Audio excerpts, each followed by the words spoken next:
welcome back. Today we're making an apple tart, something very new for me. I've never made it before, but it looks beautiful from the pictures. This will be a great dessert if you want to make it for your Thanksgiving dinner. So, let's get baking. We're going to start with 1 1/3 cup of flour, and we will add 1/4 cup of packed brown sugar, half a teaspoon of salt and 1/4 teaspoon of cinnamon, and 10 tablespoons of melted butter, about 1 1/4 sticks. Now we're going to mix this with either a fork or a whisk, and I found that near the end it's easier to mix it with a spatula just to get it all combined. And now we're going to thoroughly butter a tart pan with a removable bottom. I'm using about a tablespoon, I would say, to butter this, and we're going to just get it all on the bottom and all on the edges. It's a tedious process, but it'll be worth it.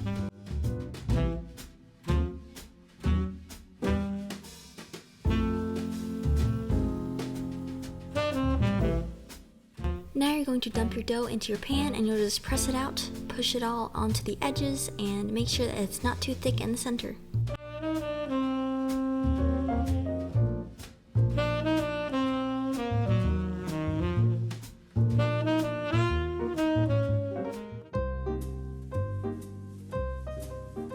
Now we're going to wash, peel, and core 5 Granny Smith apples, which are going to be delicious because they are so tart for this apple tart.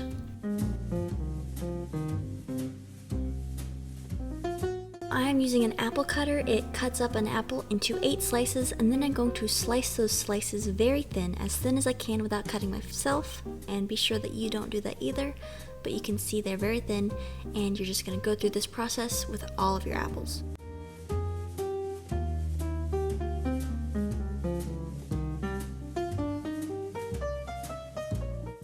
Once that's done, we're going to add our apples to a bowl and add 1/3 cup of packed brown sugar, 1 teaspoon of cinnamon, 1 tablespoon of lemon juice, and 1 teaspoon of vanilla extract, and mix that well with either a spatula or your hands, whichever you prefer, and make sure that it gets thoroughly coated.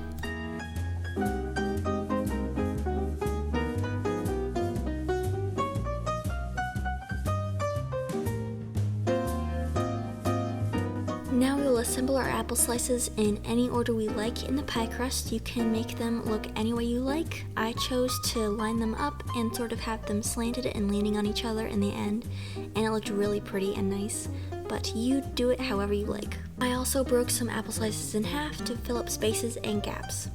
For our final touches, we're going to dust it with 1 tablespoon of decorative sugar,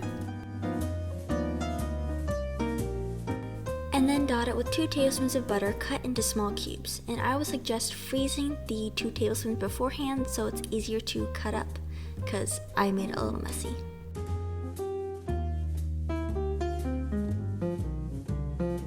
Finally, we will bake this at 350 degrees for about an hour until the crust is golden brown and the apples are tender.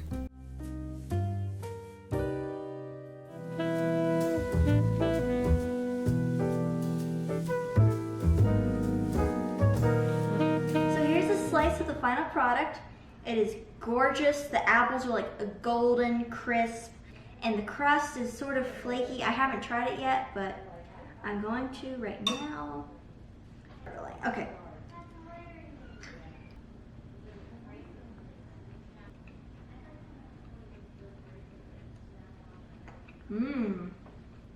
Wow.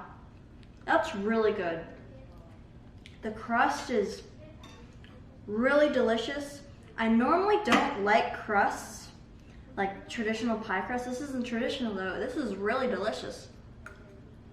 It's like flaky and buttery, and it's sweet enough that it tastes good, but not so sweet that it's too much for the whole entire pie. And the apples are super thin. Like I sliced them super thin, and they're amazing, coated in like cinnamon and lemon juice, and they're really delicious with this whole pie. And this will be like a big hit at Thanksgiving if you made this for dessert. So I think this is awesome. So that's gonna be it for today. Thanks for watching. I hope you enjoyed. Like and subscribe to see more baking videos, and I'll see you guys next time. Bye.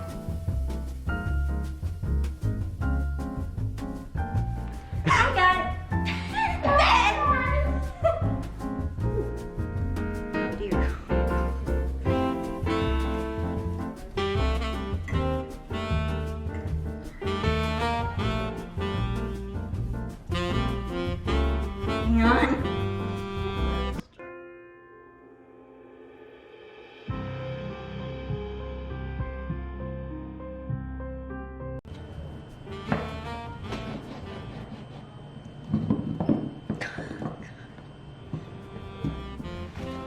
feel something.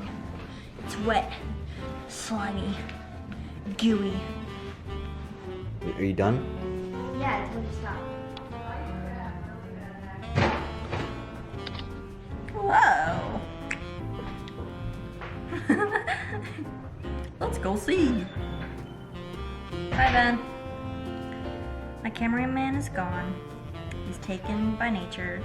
So I will be directing all of my videos now. Oh no, he's back. You're like, what? Definitely not good to work with a lemon juice when you have a burn. Yeah, definitely don't work with lemon juice when you have a burn. Hey, Eliza. What? If I were you, I'd pick up the